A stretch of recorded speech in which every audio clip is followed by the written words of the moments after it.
Merci na nyonso asaleli biso pamba te soki lelo tozali ezali na ngolu ya Nzambe na ngolu ya Nzambe baoyo bakosela biso makambo lelo bakufi bakomi biso bacholi biso eske biso tokozongisela bango tokozongisela bango biso tolobi olimbisi bango tolimbisi tosengi na Nzambe alimbisa bango alimbisa Esili ya français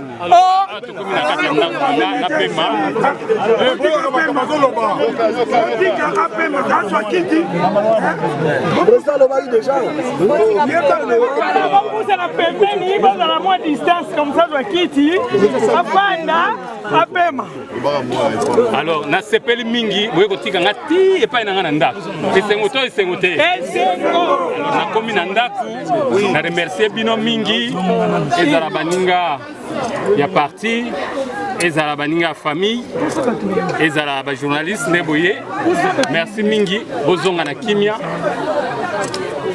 ndako bengisa bino mukolo siko na pemba nanu samela ta mwama ya pio bino pe bozonga ndenge boyaki malamu bozonga pe malamu merci.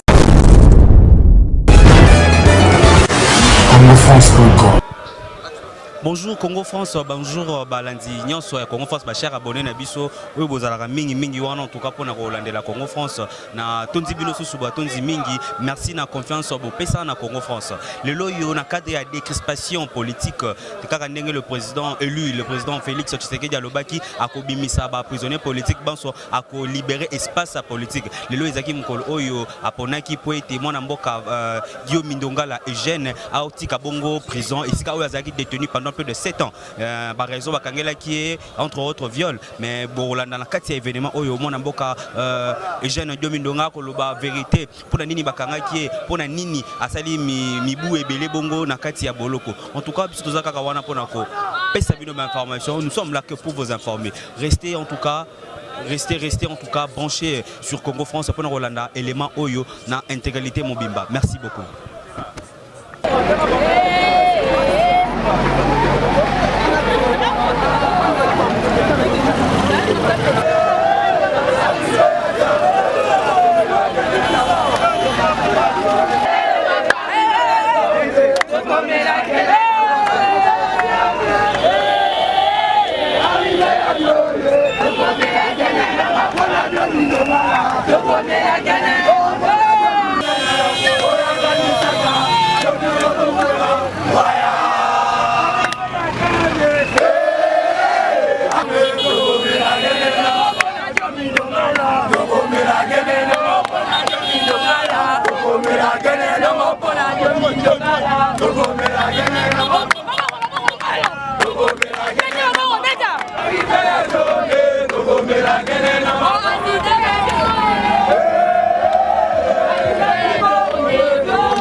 Batiwa na prison centrale ya Makala. Esika oyo mwana mboka Diomi Ndongala azaki vraiment retenu pendant plusieurs années. Nini kokito message nini ezo la kisa pona libération. Message ezara moko, eza message ya satisfaction, message ya joie, ya esengo. Message mususu ezali ki ezaka message ya remerciement na président de la République o azwi mokano ya ko libérer ndeko Diomi Ndongala o azalaki prisonnier politique durant des années en prison à Makala. C'est ça le message, un message de satisfaction et c'est un peu un remerciement na président de la République.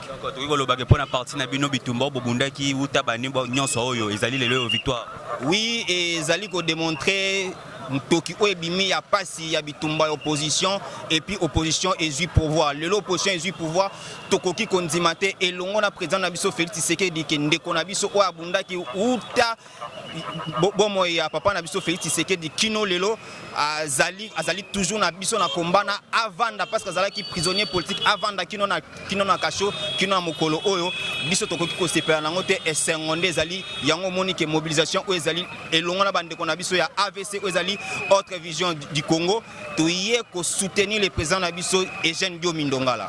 Kotobo sanate que la libération na ba mesure mususu ezali imposé ndeti azalaka toujours présent lundi pe vendredi na parquet et puis après ça na pembeni ya ba école ya ba cité boni parti na bino image nini ko pesa vérité ko sika kaka vérité ya liboso biso toza ko sepana na mutu abima tango mutu azali banda nyonso etikali ekoleka sima donc vérité kotika la vérité nyonso oyo ekoki koloma mais vérité et état de santé na ye je suis sûr que ba médecin na biso ba kopesa biso information état de santé mais tozali ko sambela longo na nzambe azala bien pour que azonga la musala na ye emema mboka liboso. Pour l'instant c'est difficile ya koloba ba projet parce que il faut non nous abima avanda azwa mopepe alibanda nde akopesa mayele na ye pe makasi ne na tango oyo ye akomona kezali propice pona kozongela musala ne ya politique.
Kabila Baokangae, Ada Sase, ami de confiance, Kabila Ada criminel, Kabila Baokangae, Kabila Baokangae, Ada criminel. Donc, il sera prisonnier, après que mandat.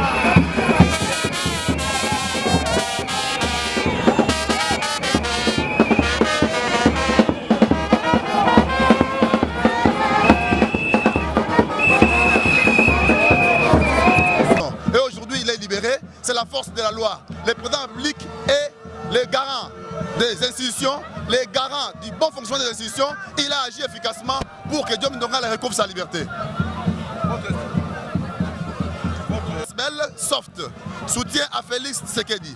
Nous militons pour soutenir le chef de l'État dans tout ce qu'il fait pour l'émergence du Congo, pour les bénéfices du peuple congolais.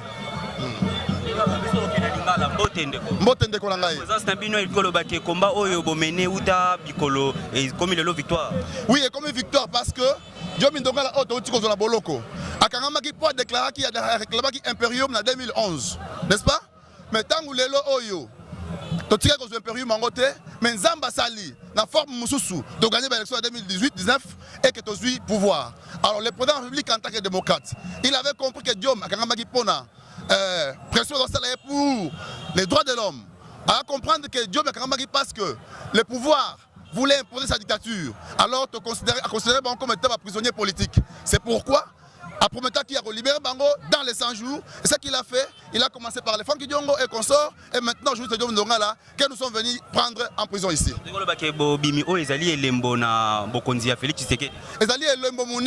C'est le changement. Nous ne sommes pas dans un régime, il y a lobby. Régime à le régime Mounene. Régime, il y a état de droit. Au peuple congolais, il faut se prendre. Donc voilà, ce sont des gestes forts au président public Assali. Et puis d'ailleurs, sur ce point-là, il y a à boire et à manger parce que Diom Ndongala a gagné un jugement contre la République du Congo. Dans le droit de l'homme. Par rapport à ce dossier ici, lorsque le gouverneur congolais à travers la justice a condamné Diom Ndongala, il a fait recours, n'est-ce pas, à l'instance internationale, où ce jugement-là a été revu. Donc, nous pensons qu'au sortir de cette prison maintenant-là, nous allons mettre en place des mécanismes pour faire exécuter, le jugement arrêt dans la Cour des droits de l'homme. Merci beaucoup pour l'amour Yasuka. Nous sommes là en train de soutenir le chef de l'État. À outil de l'école de la démocratie, c'est pourquoi nous sommes venus à masse pour soutenir hier à travers Action Assali, Diom Ndongala parce que le peuple a osé là. Merci beaucoup.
Jean-Pierre Bengala, le grand leader parmi les leaders de la RDC. Voici son...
Kinshasa bana Congo esengo ezali nakoloba liboso na lingala non nakobandana na français après nsima na kotraduire na lingala est-ce que esengo ezali namoni ondire bosepeli te komona ngai ondire bosepeli te komona ngai tokotangaka mwa liloba oyo na réserve mpo bato nyonso bayoka nakoloba nanu na français nsima nango nakoleka na lingala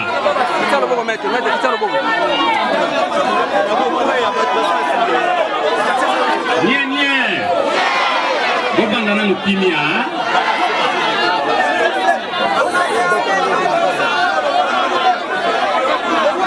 chers amis.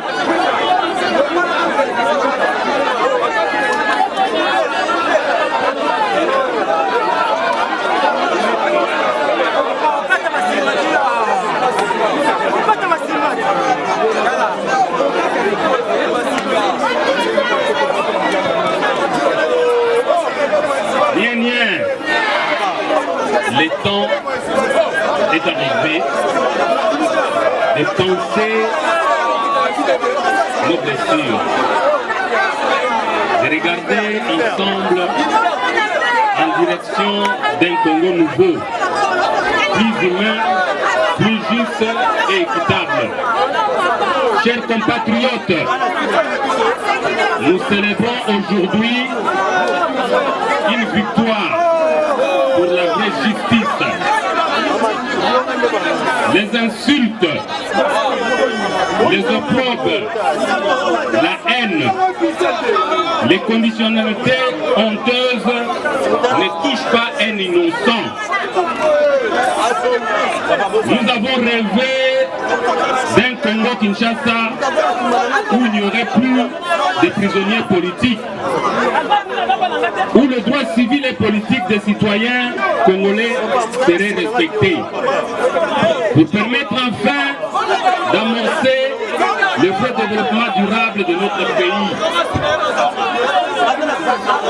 Ce rêve doit devenir une réalité.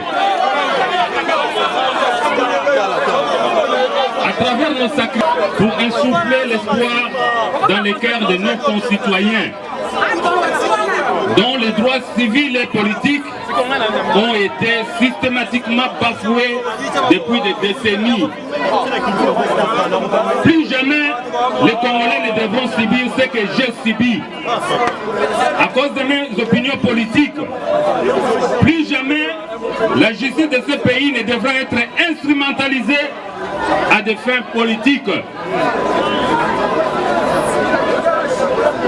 Nous tous ici présents dédions ce jour à tous les héros, hommes et femmes, connus et inconnus de ce pays qui se sont sacrifiés et qui ont mis en danger leur vie afin que nous puissions commencer à être aujourd'hui libres.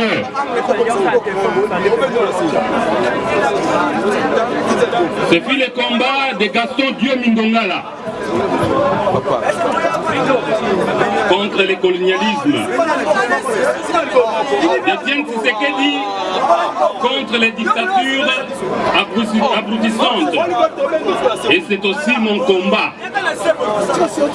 En toute modestie, pour une démocratie gouvernante et non gouvernée au Congo-Kinshasa.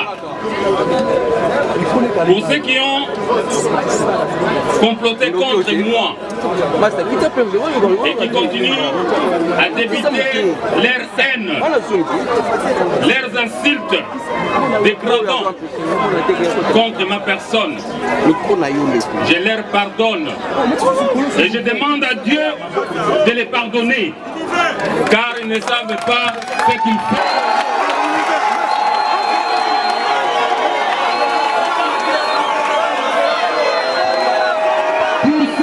Comploté contre moi et qui continuent à débiter leur haine, leurs insultes dégradants contre ma personne. Je leur pardonne et je demande à Dieu de les pardonner car ils ne savent pas ce qu'ils font. Que jamais, au grand jamais, ce beau pays ne subisse encore l'oppression de l'un par l'autre. Les lynchages médiatiques contre les adversaires politiques et ne souffre l'indignité d'être le pays où les droits de l'homme sont systématiquement bafoués, où les Congolais sont torturés et emprisonnés pour avoir osé dire non à la tentative d'imposition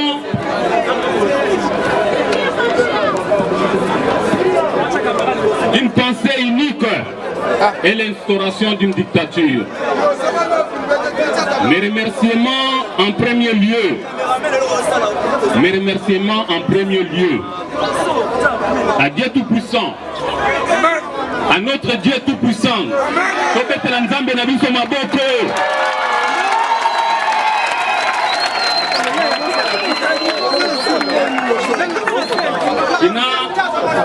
qui m'a préservé alors que je marchais dans la vallée de la mort. Dieu m'a préservé pendant que je marchais dans la vallée de la mort. Nous le remercions. Mes pensées vont aussi à ma famille, particulièrement à mon épouse Patricia Diomi et à mes enfants, mais aussi aux militantes et militants de la démocratie chrétienne, aux partenaires de la majorité présidentielle populaire, MPP en cycle, à l'UDPS et à tous ceux si nombreux qui ont fait de ma libération une cause noble et commune, qu'il fallait à tout prix défendre, car ils ont compris qu'il s'agissait aussi de leur liberté. Je ne peux oublier le comité des droits de l'homme des Nations Unies. Pour m'avoir rendu justice, alors que la justice de la RDC a été manipulée et défaillante. L'Union interparlementaire, pour ses efforts constants, inlassables, depuis des années, en faveur de la défense des droits de l'homme des parlementaires congolais, et surtout pour avoir défendu mon cas comme celui d'un harcèlement politico-judiciaire violent et de longue date contre un opposant politique.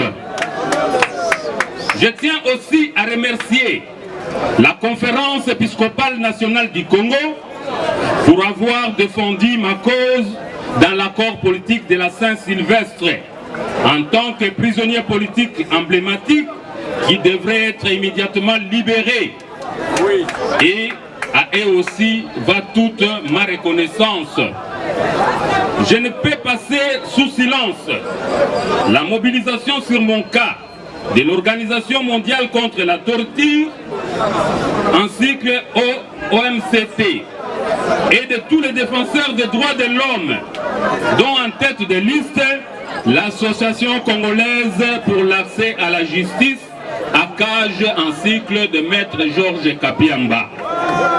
Mes pensées vont aussi à tous les Congolais qui m'ont soutenu par leurs prières, par leur soutien et leurs revendications de la vraie justice,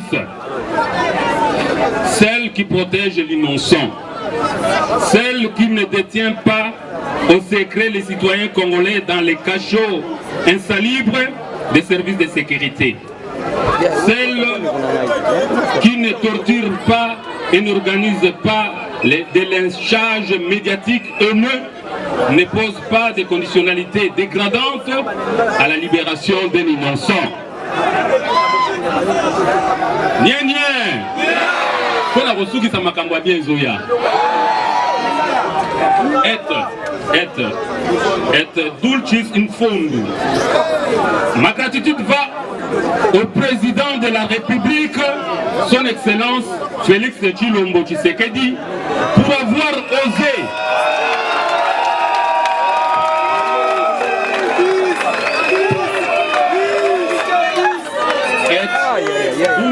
in fundo.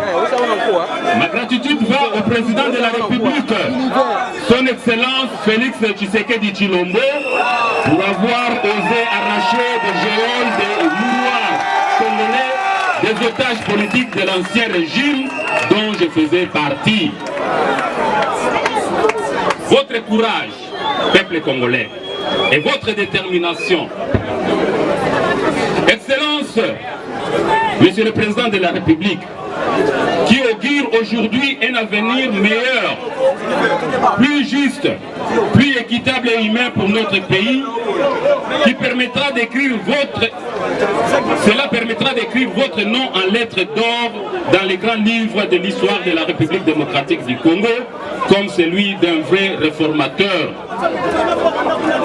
Pour terminer, chers frères et sœurs, nous disons que règne la République démocratique du Congo, notre pays, que vive la liberté, que vive le président Félix Tshisekedi Tshilombo, qui a tenu sa promesse de vrai dans le début de son mandat pour une RDC sans prisonniers politiques.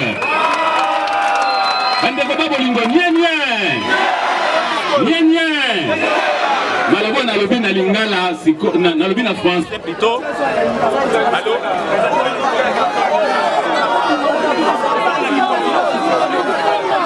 Nien nien.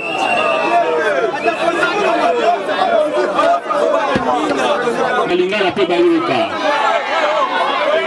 Bakalingala botikela bakalingala.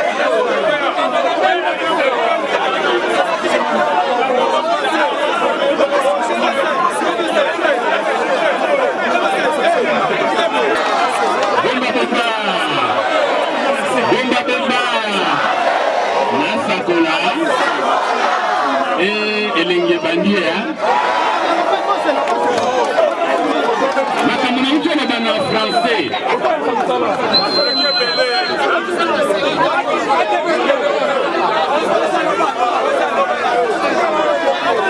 makamuna utu na bana français sikana lingina lo bango na lingala na utu kono baboye tango ekoki tokanga bapota na biso toleli mingi sikoyo Kongo ya sika ebandi Kongo ya sika ebandi na nani la président bomba bande kona ngai lelo yo ezali mukolo ya victoire ya justice. Bafingi biso mingi, biso betofinga. Biso betofinga. Bango bafingi. Bafingi pona nini babombi vérité. Boyebi muto alobaki wana, tata wana. Aza soki na 80 ans tata mukolo. Mutu wana olia yebisa peuple vérité que Dieu Mindongala na République démocratique du Congo tosambaka liboso ya ba juge international ngai na fundaka bango olia lobela peuple vérité que ba kondanaka RDC po bafutisa bango mbongo bazongisela ngai mbongo ba indemniser nga na français et puis ba libérer ngai immédiatement. Ye akamata dossier wana afina na se ya lokolo. Tata wana boyebi, tata wana tokotanga na biso kombo. Pona nini aza tata mukolo mema ye ezali. Aza kofinga ye tata mukolo.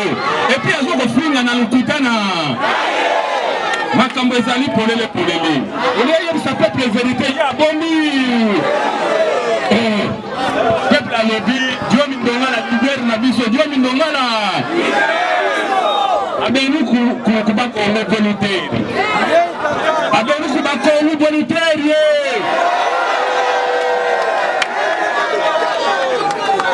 Bomba.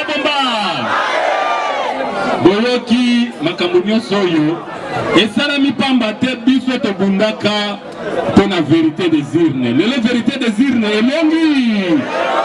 elongi na yango elongi. Le président Etienne président Félix Tshisekedi azwi bokonzi. Lokola ye azwi bokonzi tokotonga Congo ya sika. Congo ya sika iningi koloba nini peuple congolais azali libre na mabele na ye azali libre.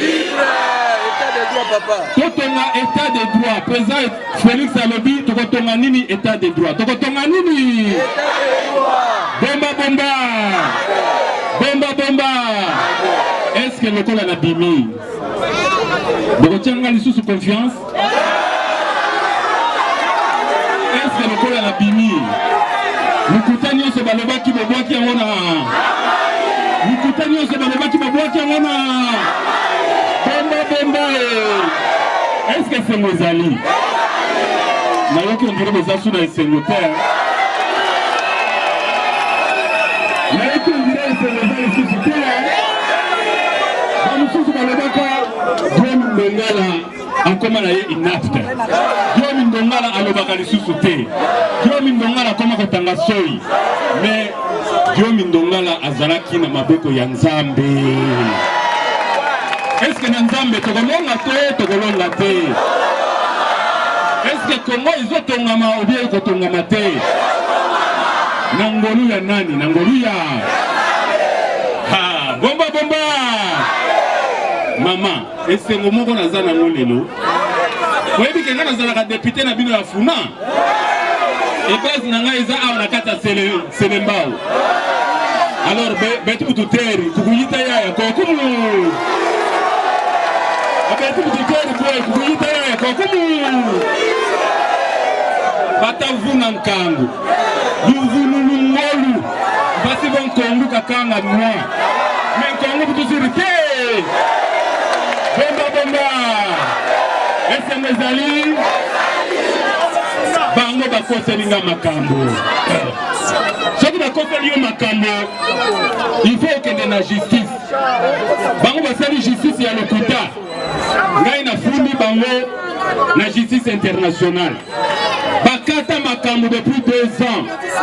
Bapesanga raison. Baboyi ko exécuter jugement wana pe balingi bakosa peuple ke ngai nasalaki bambeba ngai nasala mbeba moko te mbeba na ngai ezalaki pona soutenaki Etienne Tshisekedi na moni bolembi atukata kaka bon nalingi na sukisa pona ko sukisa tolobaki boye totondi président de la République, son excellence Félix Tshisekedi Tshilombo, tobete la yema, tobete la président de la République, oya longi banguna ya Félix alongi banguna ya démocratie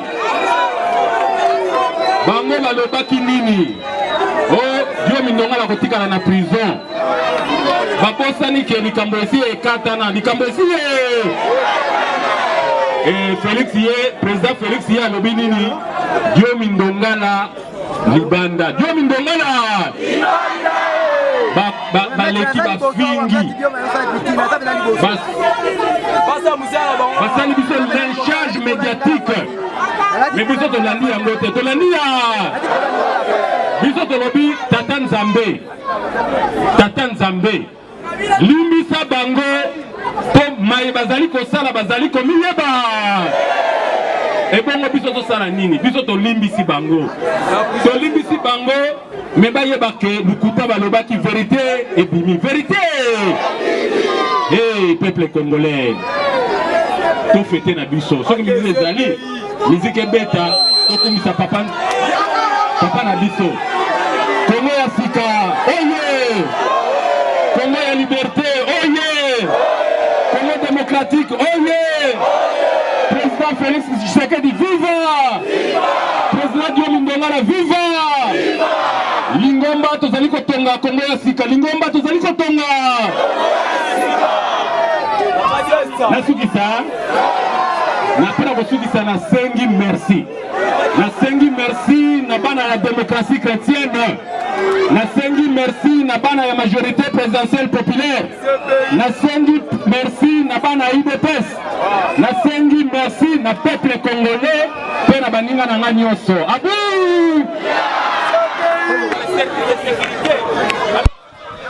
ne doit plus se faire dans notre pays et que la justice ne soit pas instrumentalisée pour nuire aux adversaires politiques.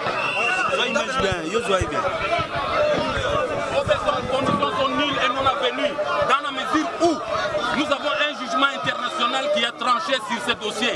La RDC a bel et bien été condamnée et ce jugement-là est exécutoire conformément à l'article 215 de notre Constitution. Et le chef de l'État actuel qui veut bâtir un État de droit, comme il est garant de la Constitution, il est aussi garant des accords internationaux, il va faire exécuter ce jugement. Merci beaucoup.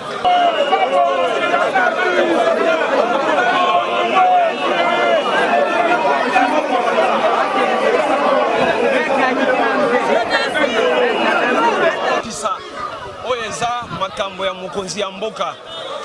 Donc toza wana pona to faire triompher notre chef de l'État pour un mandat oyo tozui au peuple apesi biso parce qu'il est l'élu du peuple.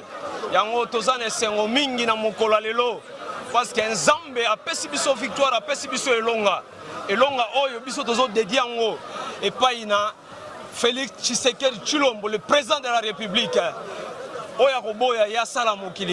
Il a décidé Dieu maza libanda, Dieu maza libanda. Merci.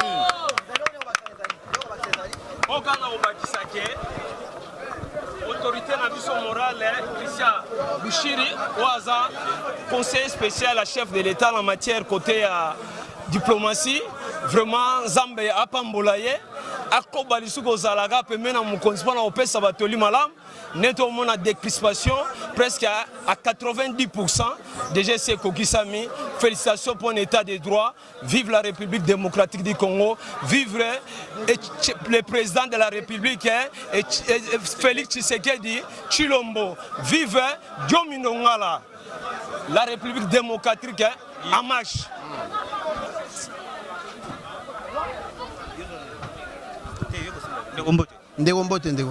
Yo s'est présenté tout le monde après libération de Diomi Ndongala et Eugène. À sali moi discours moi liloba pour remercier le chef de l'État pena batu babundalaki yo na parti aux avis. Ouais, on a parti nazali président ya Kasavubu, ya Ligue des Jeunes. On a souhaité merci beaucoup à notre président Félix Tshisekedi na bonne volonté sali pour la libération du président Nabiso. Président Félix Tshisekedi a compris qui président Nabiso zaki naé innocent. Yango luki abimisaye. Président Diomi bakanga epo na mambwana tebino boyebi. Bakanga epo abundela toujours justice na ba vérité des îles. Il y a notre président voilà. Président Félix Nani Etienne Tshisekedi voilà. Sentiment ni nous en avons après. Ouais, sentiment na nango eza ya makasi, eza sentiment mo pena ya makasi nazo ko kwa kutu lo baroute. Comprendre sentiment makasi ça comme ça une affaire ba 8 ans ou 7 ans na prison, c'est pas n'importe qui. Voilà.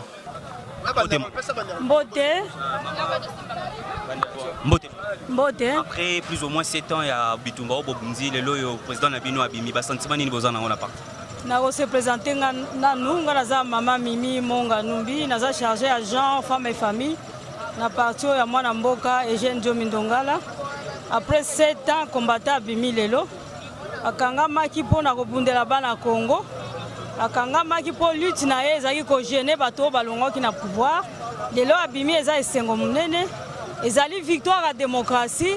Encore une fois, président Félix Antoine Tshisekedi Tshilombo alakisi ke état de droit ekoti na Congo, alakisi ke ayebi lite ya mwana mboka Eugène Diomi Ndongala po abundaki na ye na kati ya rassemblement aza allié na ye munene. Eugène Diomi Ndongala nde moko oyo asalaki MPP na 2011 azali kobundela papa Etienne Tshisekedi wa Mulumba, ye nde akangamaki mpona ntina ya pouvoir ya papa Etienne Tshisekedi wa Mulumba. Lelo eza esengo munene, démocratie elongi lisusu na mboka na biso nyonso eza na esengo. Lelo mwana nyonso ya Congo lelo aza na esengo po ete président Félix alakisi ke ye azali mwana mboka ya solo ya Congo. Lelo ya bimi nini population izela na mwana mboka Eugène Diomi Ndongala? Eugène Diomi Ndongala azali o babengaka soldat du peuple, ngakutu na bengaka ye Mandela. Oyo azali moko ya ba prisonnier politique na mboka oyo akangami bambula ebele. Toza na moko te akangama 7 ans.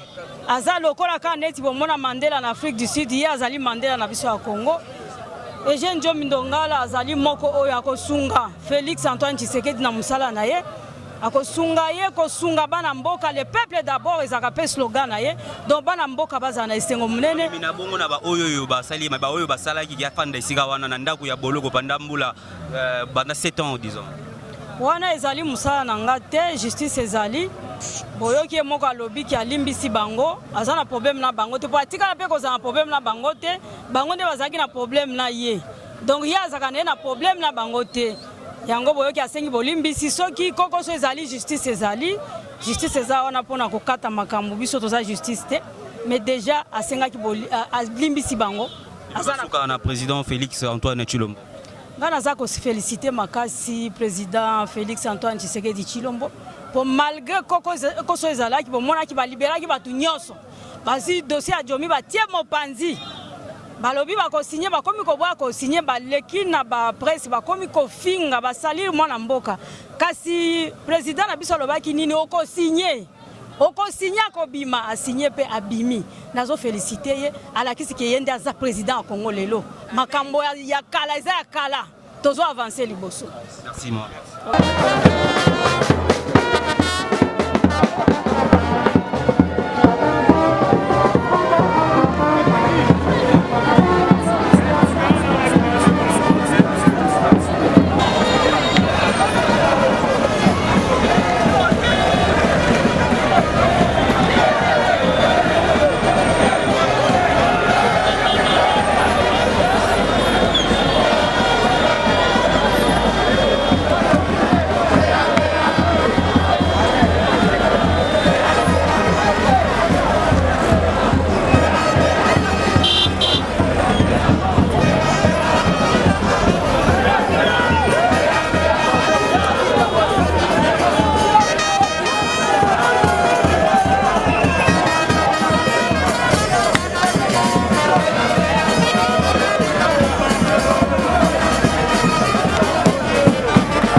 Sécurité. Si vous posez la première la porte, c'est mieux pour des personnes. Et qui t'en a un bouton aussi,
presse à côté.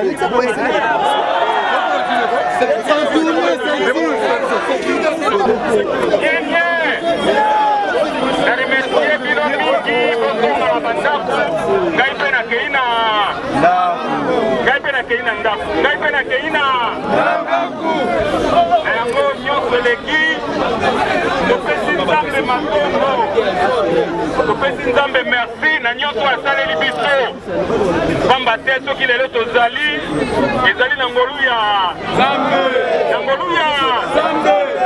baoyo bakosela biso makambo lelo bakufi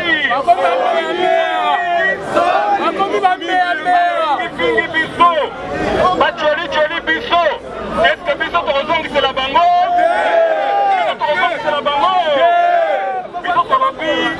tolimbisi bango tolimbisi na nzambe alimbisa bango alimbisa baye bazali kosala bazali koyeba pamba te mokili oyo ezali ya nzambe mokili ya bamosusu batata moko boye ba 80 ans baleki na la télévision, baboyi koloba vérité pas peuple. Biso na bango tosambaki liboso ya juge. Tokendeki na juridiction internationale. Baboyi kolanda vérité, baboyi kolanda. Est-ce que lukuta elongaka? Est-ce que lukuta elongaka? La vérité tokolonga, la vérité tokolonga. Na yango na remercier président de la République.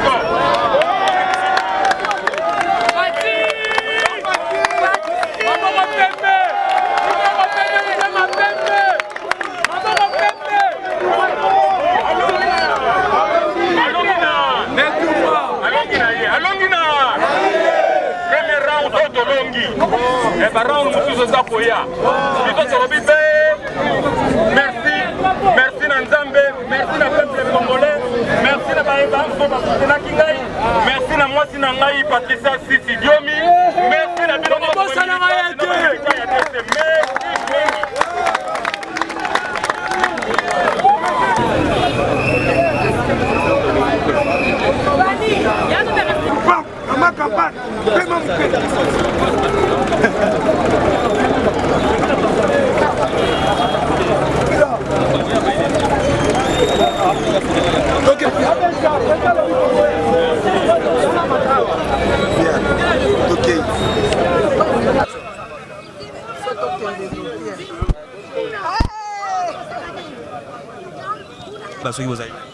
Ngana Ali, maman présidente à l'élite des femmes quand la démocratie chrétienne.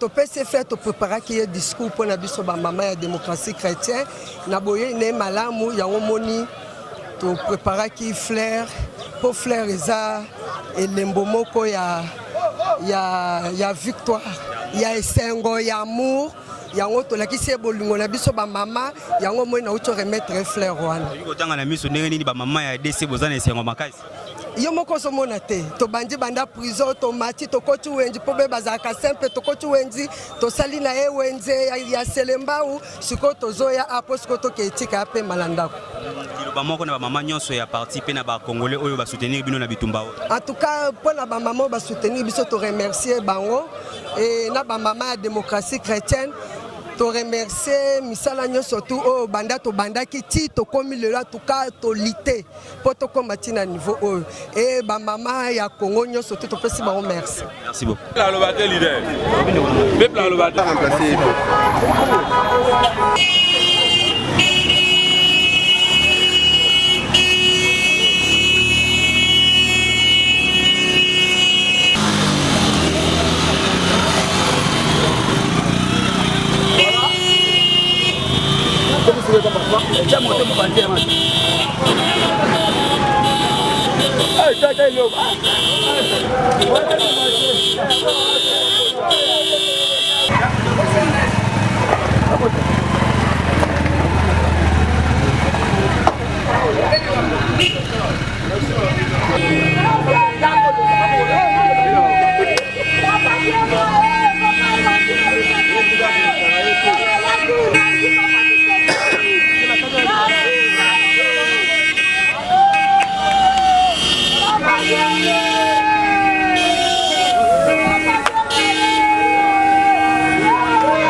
Voilà, bandako butu kokota ngoni susu te. Merci mingi na président Antoine Félix.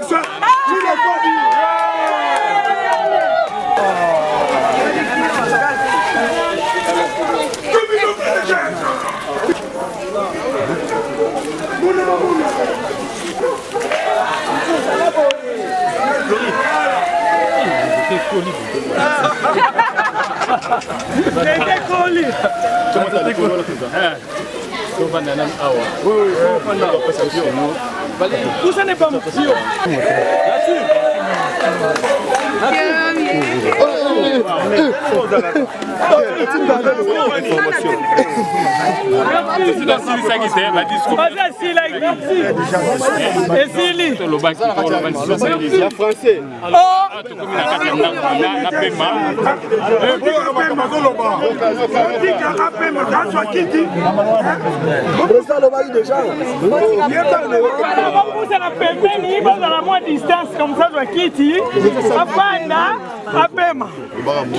alors na sepeli mingi boye kotika ngati epai na ngana ndako esengo te na komi na ndako na remercier bino mingi ezala baninga ya parti ezala baninga ya famille ezala ba journaliste nde boye merci mingi bozonga na kimia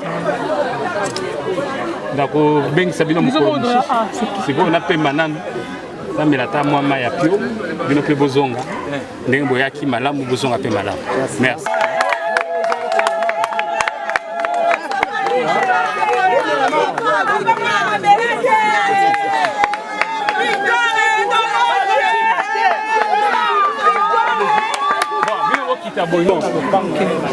C'est bon, hein?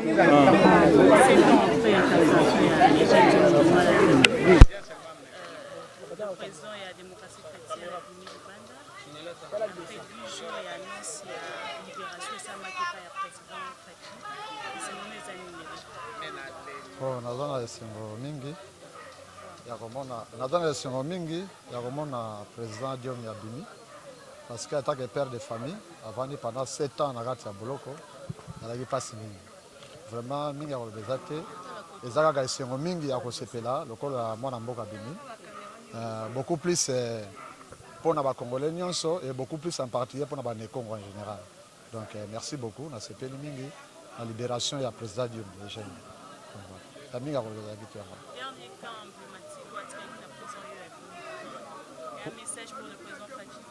Oui, message Zali que merci beaucoup, te remercier président Fachi, na Oya Sali, donc vraiment peuple congolais, tous en vraiment reconnaissant, na Oya Sali pour nos prisonniers politiques à Merci.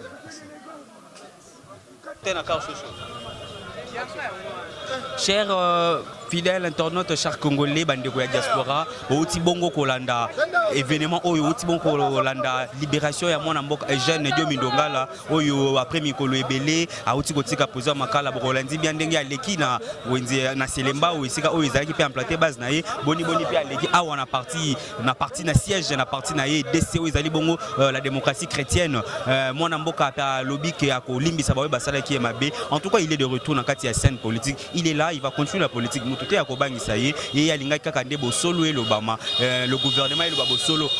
Après condamnation après condamné comme étant un violeur, a porté à bongo plainte dans l'instance internationale. Où balobara que mon amboka azali bongo innocent. Les lois après bamikolo ebele, la vérité que ça les ma président Israël que ça la pour qu'on décrisper espace wana ndé le mon amboka a bénéficié na grâce présidentielle à Tiki Outa Pouzo. En tout cas, merci mingi na amour, confiance pour Pessara na Congo France. Restez branchés sur Congo France. J'ai dit merci beaucoup à mon coordonnateur Mouna Cédric. J'ai dit merci beaucoup au boss Didi Pumba et sans oublier la technique Kenzo Mukendi là où tu es. Merci beaucoup mon frère. J'ai dit merci à Newman. En tout cas, merci pour la prise Kitoko Oyoko Salaka. En robotique là toujours branchés sur Congo France et abonnez-vous massivement. Moi Moïse Katomba, je vous dis au revoir et à bientôt. Merci. France.